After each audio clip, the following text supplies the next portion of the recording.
Bonjour, soyez les bienvenus dans Regard d'évêque pour la seconde fois, non seulement en audio sur les ondes de RCF Liège, mais aussi en images. Les auditeurs réguliers connaissent certainement l'émission, elle se décline en fait en 4 parties. Il y a toujours l'actualité en général, il y a la vie du diocèse, l'Église de Belgique et l'Église universelle et dans la 4e partie, toujours les questions des auditeurs. Eh bien, avec moi, il y a Jean-Pierre Delville. Bonjour, Monseigneur. Bonjour, Ralph. Dans cette 2e vidéo, donc du mois d'octobre, nous allons parler de la vie de votre diocèse, du diocèse de Liège.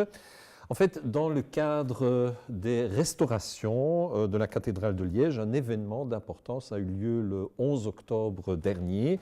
La grande croix qui domine l'abside, donc au-dessus du chœur de la cathédrale, a été réinstallée à sa place après 18 ans d'absence. Donc c'est en 2000, en effet, qu'il a été enlevé, que cette croix a dû être enlevée pour cause d'instabilité.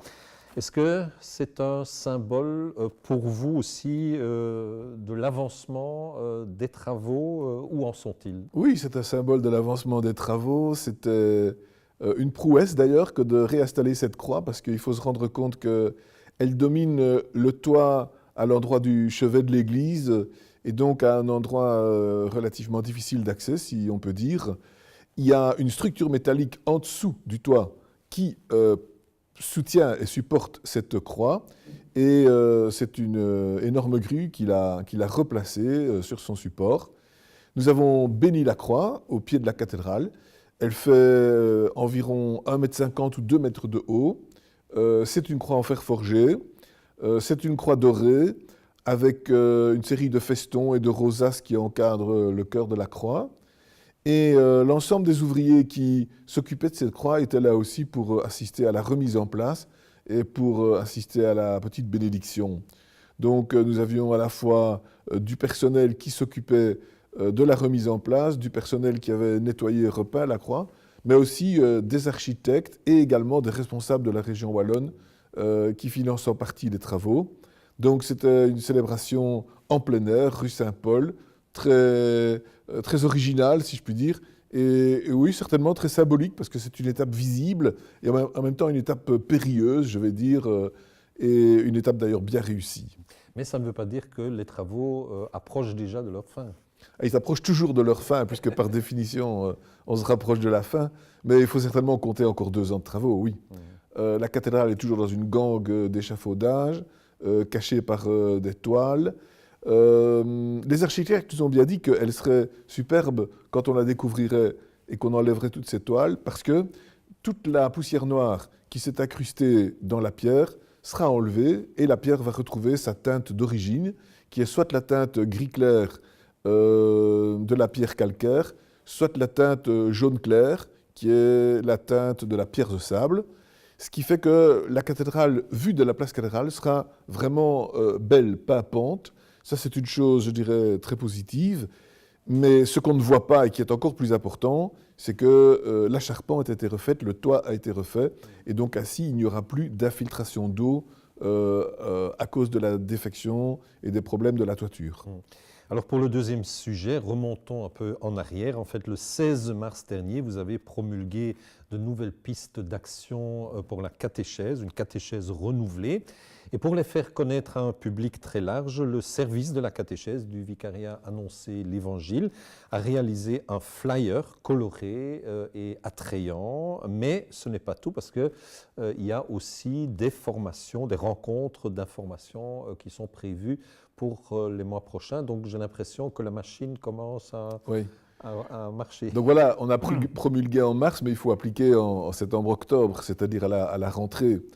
Et je crois qu'il y a quelque chose de très important dans le renouvellement de la catéchèse, c'est l'instauration de célébrations de catéchèse communautaire où on réunit en même temps et des parents et des enfants et des adultes et des personnes âgées et des jeunes et des gens de tous les horizons.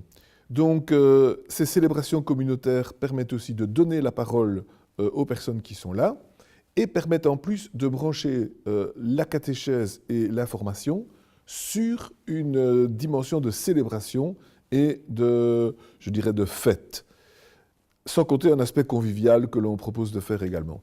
Et j'ai entendu à plusieurs endroits que ça s'est déjà fait cette année-ci, après la rentrée de septembre, avec beaucoup de satisfaction et même beaucoup de succès. C'est une occasion de rencontrer des personnes qu'on rencontre rarement. Et c'est une occasion pour des personnes qui sont loin de l'Église, d'une fois rencontrer des chrétiens qui sont plus convaincus, et dans un petit groupe de partage, de dire leur point de vue sur la foi, d'entendre aussi des témoignages des autres, et voilà, de créer ainsi un brassage entre personnes d'horizons différents. Donc je crois que c'est vraiment important. Et pour les enfants, c'est très important d'entendre un adulte qui témoigne de sa foi, et inversement, pour un parent, d'entendre un jeune qui dit sa foi.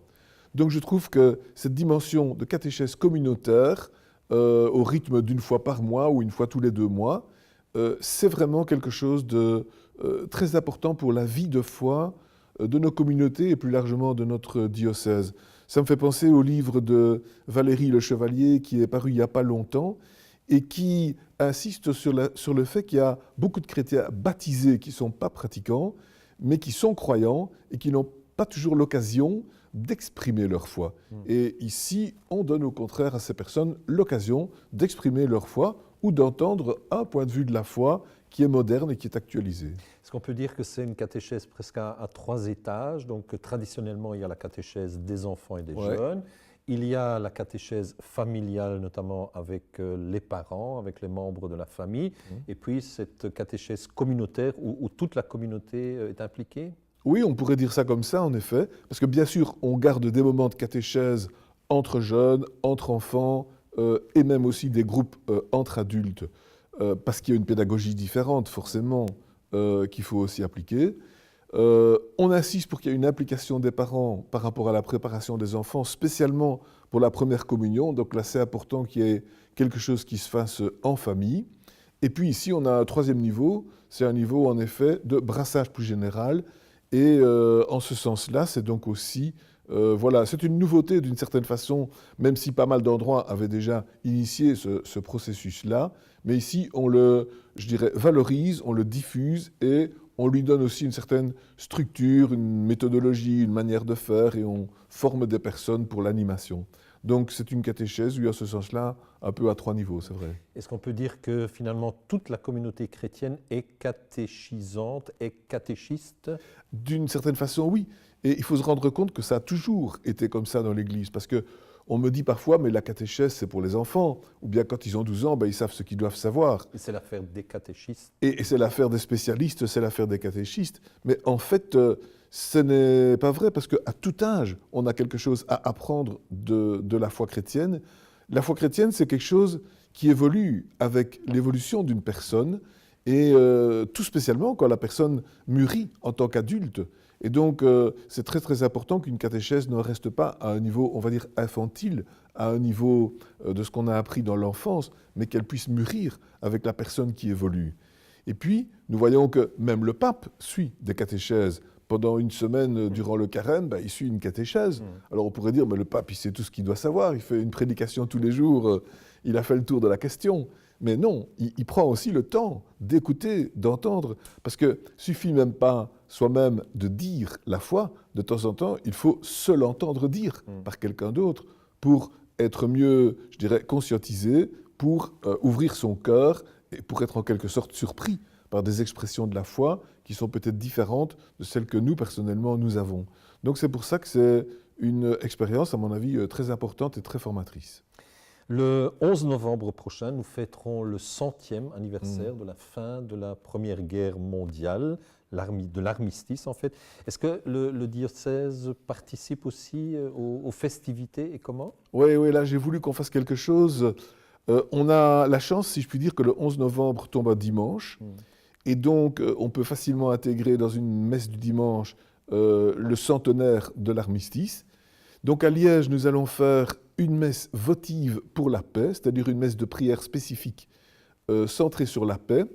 Et j'ai pu inviter mon évêque voisin, l'évêque d'Aix-la-Chapelle, monseigneur Mussinghoff Heinrich, qui vient d'être émérite, mais qui est toujours très vaillant, et qui a accepté de venir faire la prédication et de concélébrer avec moi à cette messe-là.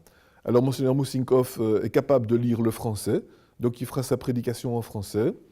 Il est très conscientisé au sujet de la paix dans le monde aujourd'hui et aussi très instruit par l'expérience des 2 guerres mondiales en Allemagne, où l'on a fait un mea culpa important, où on a fait un travail de discernement et de pardon important par rapport aux atrocités commises par les nazis et aussi lors de la Première Guerre mondiale.